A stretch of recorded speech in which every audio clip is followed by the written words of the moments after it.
Hello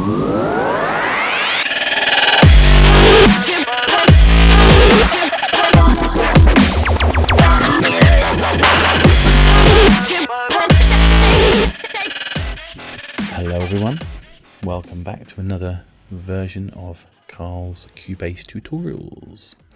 Today we're going to be looking at some vocoding, and we're going to be basically using the stock vocoder, which is has been sort of installed into Cubase 13, and I'm going to show you how it works. I'm going to keep it quite simple. You know, the key thing with it is understanding the principles behind what it's doing and how it works and how we route it to make it work, and then you can play around with settings. So we're going to be using, you'll recognize some of the things that we're going to be using today. So this is just like this is the vocal sample, which the AS students this year will be relatively familiar with. Oh, hang on, sorry, bear with me. Let me just, because I've been playing around with it and just kind of forgot about that. Let me solo.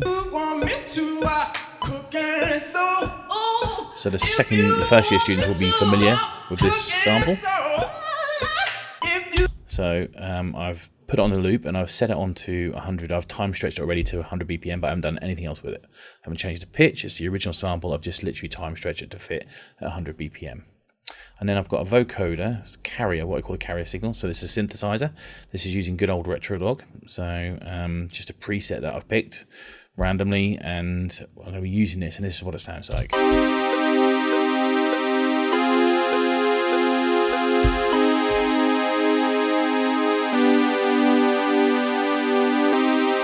So that's pretty straightforward, and it's just a synthesizer, just kind of playing chords. That's all it's doing. And we'll show you a little bit how that works. But what I wanted to show, the key thing really to demonstrate here is the how the vocoder is set up and how it works, and basically what it's doing. You'll see there's two tracks. One's called a carrier and one's called a modulator.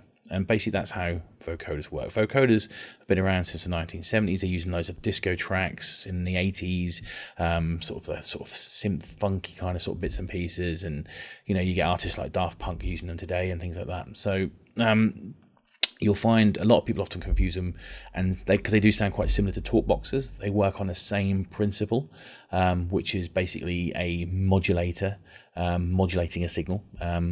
So in this case, what you've got with a vocoder, you have a carrier. The carrier is the synthesizer, which is playing chords. In this case, sort of just I'm playing a C minor, F minor, and then A flat, and then a G. That's all it is. Really, really simple. So that's the carrier. What we're going to be using is the voice to modulate that signal, and by using it we create a vocalized interpretation of that synthesizer. That's what it's doing. Talk boxes work on the same principle, and I always think the best way to understand it is vocoders are electronic, so this signal being transferred through a synthesizer, and it's an electronic interpretation. Is using it to electronically modulate the signal. A talk box is a much more physical thing, because in talk box you have a speaker that sends signal through a big tube. You have that tube in your mouth, and you use your mouth to modulate the sound in a vocalized way. Similar kind of outcome, but it's a more physical thing, whereas with vocoders it's much more electronic. Anyway, so let's have a look at how we set this up. So we've got our modulator, and this is where we're going to apply the vocoder effect. So if we go into the channel settings, you'll see in the inserts, if you go into pitch, where's pitch? There it is, pitch shift, you'll find the vocoder. So this is a stock vocoder been introduced in Cubase 13. It's really, really cool. And there it is. We'll close that, we'll leave that open so we can come back to it a few times. You'll see there's basically two key sections. It does have an inbuilt carrier. And the idea of that is you can set it to a fixed pitch, but it's limiting, you know, in terms of doing something creative with it. So often you'll find yourself using it with an external source, and I'll show you how you set that up. So we can pretty much ignore this section of the vocoder. We'll talk more about the bands and how many bands there are, but this is our modulator section. So this is where we can control certain parameters of the modulator, which is the voice, and I'll talk you through some basic ideas about how that works. The key thing, first of all, is to assign the MIDI receiver, the carrier, to receive on an external source. So you'll see where it says MIDI, it says fixed, we change that to external. That's the first thing. And what that now means is it's going to be looking, rather than using the internal carrier system, which is here, what we're going to be looking at is we're going to be using an external source from our synthesizer, Retrolog in this case. You can use any synthesizer you want. You don't have to use Retrolog. You can use, you can go in and start Panorama Massive. You can use whatever it is that you want. It's not a problem. Once we've done that, we then need to set up our sidechain. And the idea of the sidechains are very commonly used in a lot of productions, especially electronic music, where you're kind of using it for ducking effects or triggering effects and things like that. The idea of a sidechain is simply just sending a signal to an external bus. That's all it is, from one channel to another. That's all it is. It's a way of linking. It's like an assignable bus. That's all it is. So once I activate that, that becomes, in the sidechain, that vocoder becomes an external, an assignable bus that I can route signal to. And I'll show you that in a second. So once we've done that, so that's the first thing, is set the MIDI to external. So once you've loaded the vocoder, set your MIDI to external, activate your sidechain. On the vocoder carrier, what we're now going to do is we're going to open up the channel settings. Actually, we're not going to bother doing that. We're just going to jump straight into the inspector window down the bottom, where it says stereo out, right down here. This is our output routing. And you'll see now, if I click on that, it becomes an assignable output. So a sending signal, rather than going to the stereo out so we can hear it, it will go to the vocoder as our carrier. There we go. And what we should have now is a vocodered signal. So that's it, really, really simple. 3 things. 1, set your MIDI to external. Activate your sidechain. On your carrier signal, here, assign the output to as the vocoder. That's all you've got to do. And we should end up with this.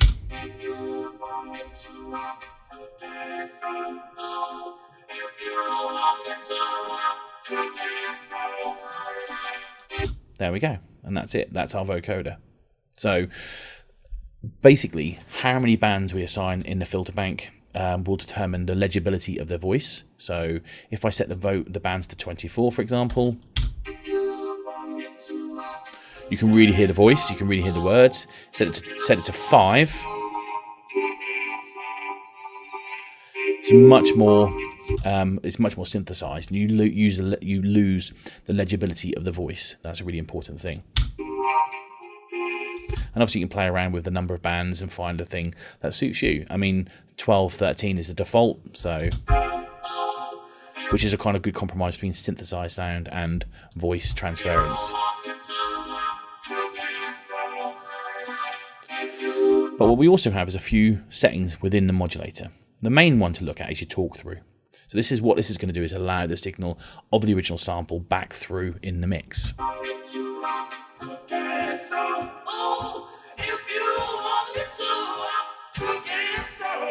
And that can work if harmonically the vocal sample works with what you've created on the vocoder.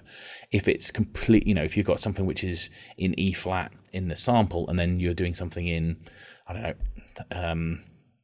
in F major, it's going to sound horrific. It's going to sound absolutely horrendous, because obviously you've got one thing in F and one thing in E flat, and it's just going to really not sound very, very good.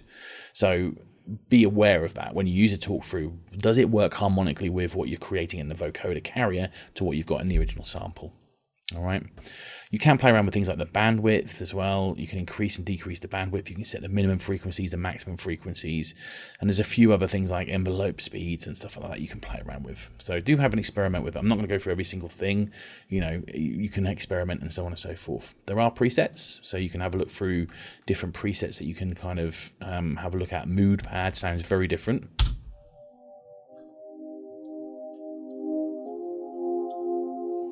And obviously you can see the fewer bands make a big difference to the overall sound. The one I was using was intimidating robot voice, because that's kind of where it's mostly used.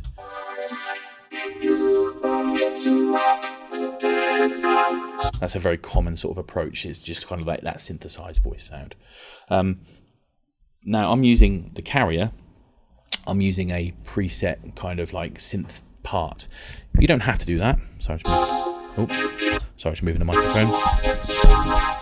You can also play things live as well. So if I delete that, I can play through. If I hit, I will record it as well, so you can see it.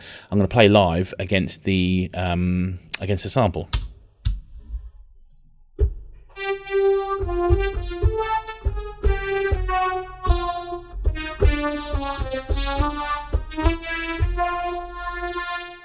So you can play around, you can experiment with that by playing stuff live and, you know, toying around with things and seeing how things work and what things work, what things don't work. And, you know, it's a bit fun. It's really, really good fun. It works really well, like I say, with chords. When you get those kind of nice sweepy, you can get like nice sweepy sounds on retro log, where you can kind of apply the envelope, slowly attack.